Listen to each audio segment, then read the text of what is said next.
Hi friends, मैं आज आया हूँ खेत पे। मैंने सोचा हूँ कि मैं फ्री हूँ तो एक वीडियो कैप्चर कर लूँ। और वीडियो मैं इस पर्पज़ से बना रहा हूँ मित्रों, काफ़ी सारे मेरे पास कमेंट भी आए थे कि मुझे ये बताइए कि जो ये सब अलग अलग देवी देवताओं की जो भक्ति करते हैं एक्चुअली, तो क्या ये सही है या नहीं है, और सही है तो क्या ये मोक्ष दिला सकते हैं या नहीं दिला सकते हैं।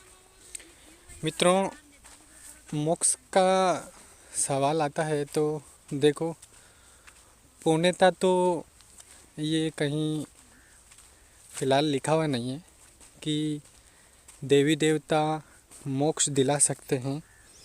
और गीता में जो लिखा है कि जो जिसकी भक्ति करेगा वो उसी को ही प्राप्त होगा। यानी कि जो मनुष्य, जो जीवात्मा जो जिस देवी देवता की भक्ति करता है, मरने के बाद में वो उसी के लोक में चला जाता है। जैसे अपन मान लेते हैं शिव भगवान हैं, शिव बाबा है जो शिवपुरी में रहते हैं। शिवलोक है अलग, एक अलग ही लोक है। जो जब इनकी जो कोई भक्ति करता है और भक्ति करते करते वो प्राण त्याग देता है, तो उनके प्राण त्याग देने के बाद जब वो जहाँ जाते हैं, जहाँ पहुँचते हैं, तो वो शिवपुरी में पहुँचते हैं, शिवलोक में पहुँचते हैं। और शिवलोक एक अलग ही लोक होता है। जैसे ब्रह्मा लोक, शिवलोक और विष्णु लोक, ये सब अलग अलग लोक होते हैं। इनमें आराम से मनुष्य स्वर्ग और नरक, ये शिवलोक में ही हैं। और विष्णु लोक में भी स्वर्ग और नरक लोक हैं, ये अलग ही है। और ब्रह्मलोक में भी शिव और नरक लोक अलग है। नरक कई प्रकार के हैं और कहीं नरक हैं, और स्वर्ग भी कई प्रकार के हैं और कहीं स्वर्ग है। ऐसा नहीं है कि एक ही स्वर्ग है और एक ही नरक है। बस जो जिसको मानता है, जो जिसका भाव रखता है, तो वो उसी को ही प्राप्त हो जाता है। उनके ही लोक में स्वर्ग और नरक ये सब होते हैं, और वो संकल्पों के माध्यम से ही उनको यातनाएं भुगता देते हैं। संकल्पों की शक्ति बहुत ही बड़ी होती है, तीव्र होती है, और मरने के बाद में वैसे भी ये तत्व कन्वर्ट हो जाते हैं। अभी पंच तत्वों का अपना शरीर होता है, और फिर बाद में ये कन्वर्ट होके एक ही तत्व में हो जाता है।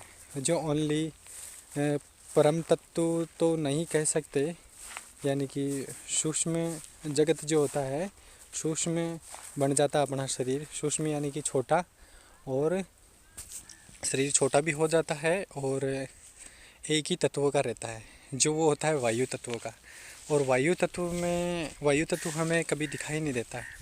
इसलिए जो जिसकी भक्ति करता है, शिव बाबा की जैसे जिसने भक्ति की है, तो ऐसा नहीं है कि भक्ति उनकी व्यर्थ चली जाएगी, व्यर्थ नहीं जाती है। एक्चुअली जो शिव बाबा की भक्ति करता है तो वो शिव बाबा को ही प्राप्त हो जाते हैं, उनके ही लोक में चले जाते हैं। उनके लोक में जाने के बाद में वहाँ पर काफ़ी जितना जो कुशल मंगल आनंद किया होगा, धर्म किया होगा, अच्छा कर्म किया होगा, तो शिव बाबा के लोक में काफ़ी शिव बाबा के मतलब सेवा करने वाले वहाँ पर काफ़ी मतलब है ऐसे, जो उनको एकदम सुरक्षित सही तरीके से रखते हैं। और उनको वहीं अच्छी यानी यातना, जो अच्छे करते हैं कर्म, उनको अच्छी यातना दी जाती है।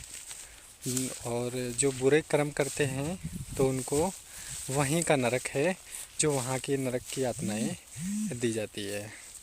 तो जो जिसकी भक्ति करता है वो उसी को ही प्राप्त होता है, ये गीता में भी लिखा हुआ है। लेकिन मोक्ष की बात कर लेते हैं कि मोक्ष तो देखो, ब्रह्मा जी, विष्णु जी और महेश जी, ब्रह्मा विष्णु महेश, ये तीन भगवान हैं। ये तीनों भगवान, इनका भी जन्म मरण होता है, ऐसी कोई बात नहीं है।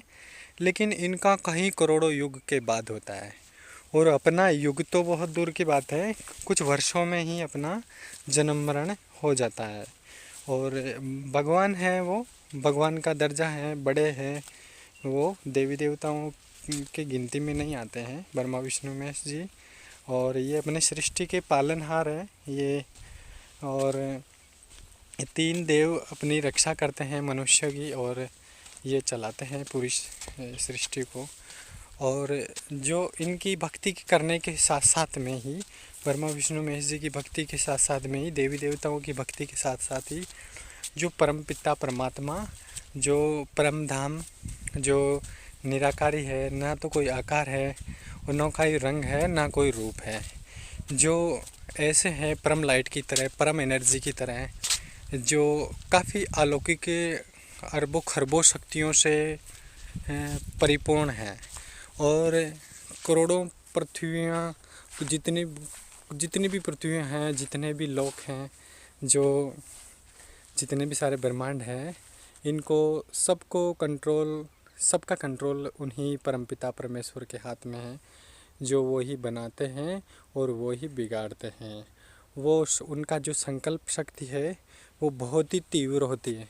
तीव्र का मतलब ये है कि क्षण भर में वो चेंज कर सकते हैं और क्षण भर में वो बना भी सकते हैं। इनका इतना पावर होता है उनका, और इनमें इतना ज़बरदस्त पावर होता है। परम पिता जो होते हैं, जो मोक्ष हो जाता है, जैसे कि मैंने बताया है कि जो भक्ति करने के बाद में शिव भगवान के पास पहुंच जाते हैं शिवपुरी में, और वहाँ शिवपुरी में जितना जो उनका लेखा जोखा होता है, जितना जो इनका पुण्य होता है, वो पुण्य वो भोग लेते हैं वहाँ पर। और जो काफ़ी सारे ऐसे भी होते हैं जो इतना बस मोह माया में बिल्कुल नहीं है और बहुत ही ज़्यादा भक्ति की हुई हो, तो वो क्या होते हैं, शिवपुरी में जाते हैं। शिवपुरी में वहाँ पर उसका लेखा जोखा देखा जाता है, फिर उनको वापस ऐसा जन्म दे दिया जाता है कि वो फिर से भक्ति कर ले, और फिर से जो सही भक्ति और शिव बाबा की भक्ति के साथ साथ और परमपिता परमात्मा की भक्ति बिल्कुल सही तरीके से 100% कर लेते हैं, तो वो जब मरता है तो शिव बाबा यानी कि शिव भगवान, जो शिव भगवान को भक्ति के साथ साथ परमपिता की भक्ति की है उन्होंने 100%, तो शिव बाबा उसका साकार हो जाता है। साकार का मतलब है कि उनको कहीं दूसरी जगह नहीं जाने देता। वो शिव बाबा की शक्तियाँ, शिव बाबा की एनर्जी, पावरफुल एनर्जी शक्ति शिव बाबा की, वो शिव बाबा अपनी शक्तियों के माध्यम से वो परम धाम की ओर पहुंचा देते हैं, उन भक्त को परम धाम की ओर पहुंचा देते हैं, जो जहां कभी भी कोई भी जन्म मृत्यु नहीं होती है। और मोक्ष पाना इतना आसान भी नहीं है तो कठिन भी नहीं है। जिसने जो ठान लिया है आराम से शुद्ध भक्ति करके, और ये लोभ मोह माया के सबको भूल के जो कर लेता है वो आनंद में हो जाता है।